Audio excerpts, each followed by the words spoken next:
राष्ट्रीय मानव अधिकार संगठन द्वारा भूमाफिया के खिलाफ आम जनता के हित में चलाया गया विशेष अभियान। राष्ट्रीय मानव अधिकार संगठन के राष्ट्रीय महासचिव रवि सोंधिया जी ने बताया कि इस अभियान के द्वारा जबलपुर शहर में जितने भी भूमाफिया अवैध रूप से कार्य कर रहे हैं, उनकी कार्य प्रणाली पर लगाम कसने का अभियान चलाया जा रहा है।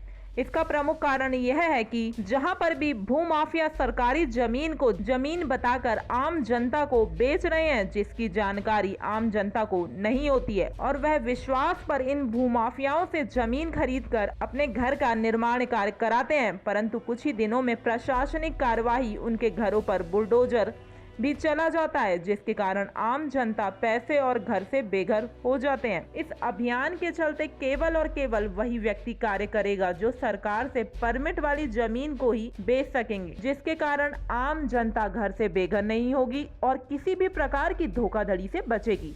लेकिन सोचने वाली बात यह है कि क्या गवर्नमेंट के प्रशासनिक अधिकारियों को इन भूमाफियाओं के बारे में किसी भी प्रकार की कोई जानकारी नहीं होती है, या कुछ पैसे लेकर जमीन बेचने के लिए भी स्वीकृत कर दिया जाता है।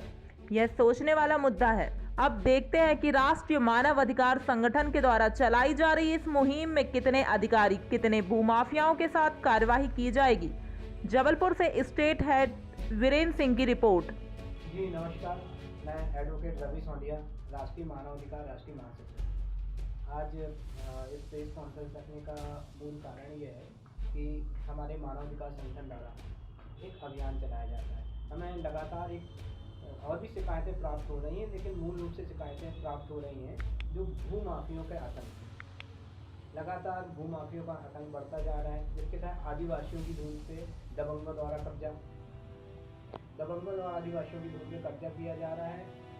और जो मूल समस्या सामने आ रही है कि कृषि भूमि को ये बिना डाइवर्शन करवाए बिल्डरों द्वारा प्लाटिंग की जा रही है, तो प्लाटिंग करके ये लोगों को बेच दी जाती है, जिससे आम जनता जब अपना मकान बनाने जाती है तो प्रशासन को तोड़ने आ जाती है। इसलिए जो आम जनता की गाढ़ी कमाई है वो तो दूर में मिल जाती है और हम आदमी परेशान भी बहुत होते हैं। न इसमें बिल्डरों को कुछ नुकसान होता है, न सरकारी अधिकारियों को, तो और लोगों की ज़मीन पे दबंग लोग कब्जा कर रहे हैं। तो ये शिकायतें हम बहुत आ रही हैं।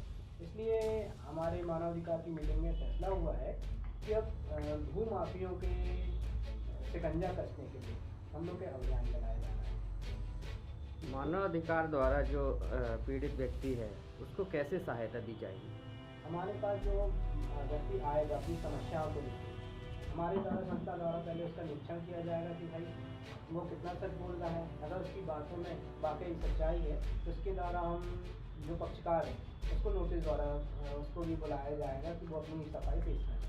साथ ही एक चीज़ और जानना चाहेंगे कि क्या शासन प्रशासन को मालूम नहीं रहता कि ये जो ज़मीन है ये सरकारी ज़मीन है, इसको अतिक्रमण करके उस पर लैंड किया जा रहा है, तो उसमें तोड़ने ना पहुँचे दोबारा बनाने के बाद?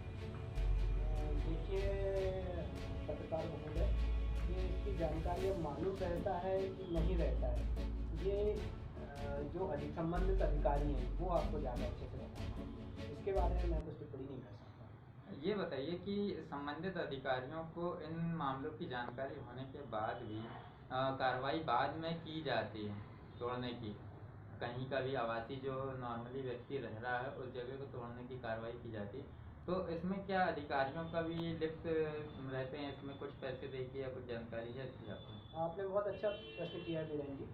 अभी आपको जानकारी होगी कि अभी हाई कोर्ट ने भी निर्देश किया है कि जो हमारे यहाँ ग्रीन लैंड है उसमें पूरी तरह 10 वर्षों से पूरी ग्रीन लैंड को, पहाड़ी को तोड़कर, चाहे मदार छल्ला एरिया हो, रांझे एरिया हो, ये पूरे जो पहले ग्रीन बेल्ट होता था, इस समय इसमें पूरे में लोगों को रहवासी क्षेत्र हो गया है ये पूरा, है ना। तो इसमें क्या होता है, इसमें यह नज़रअंदाज नहीं किया जा सकता कि इसमें शासन हीला हवाली है, प्रत्यक्ष देखने में आती है, क्योंकि जब व्यक्ति बना रहा है उस समय उस पर किसी प्रकार की कार्रवाई नहीं की जाती, लेकिन जब व्यक्ति बना लेता है, अपनी गाड़ी कमाई इसमें लगा देता है, तब प्रशासनिक अमला उसको तोड़ने पहुंच जाता है। इसमें आम जनता अपने बीवी बच्चे लेके कहाँ जाएगा? ये बहुत ही संवेदना वाला विषय है, दुख का विषय है। तो ऐसी घटनाएं ना हो इसी को देखते हुए मानवाधिकार द्वारा ही आज प्रेस कॉन्फ्रेंस बनाई गई है और ये अभियान चालू किया जा रहा है।